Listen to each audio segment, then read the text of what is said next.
స్వామి, తమరు నారాయణ మంత్రాన్ని ఎందుకు జపిస్తున్నారు?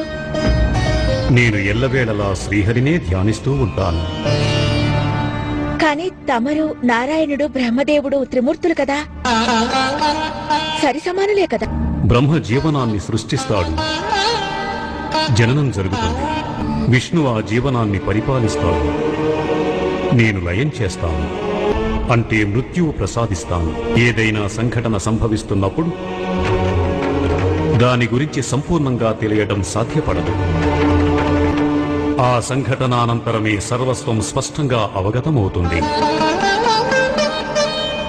ఏం జరిగింది, ఎలా జరిగింది, ఎందుకు జరిగింది, దాని వెనుక అర్థం ఏమిటనేది. అంటే బ్రహ్మదేవుడు సృష్టికి అధిపతి అయినప్పటికీ సృష్టిని పాలించలేడు. తనకి మృత్యువు గురించి సంపూర్ణంగా తెలుసు. అందుకే నన్ను ధ్యానిస్తూ ఉంటాడు.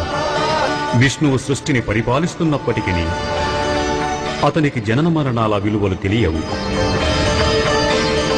అందుకే బ్రహ్మదేవుని ధ్యానిస్తూ ఉంటాడు.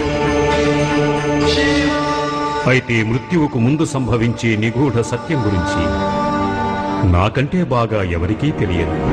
అందుకే నేను శ్రీహరిని ధ్యానిస్తూ ఉంటాను.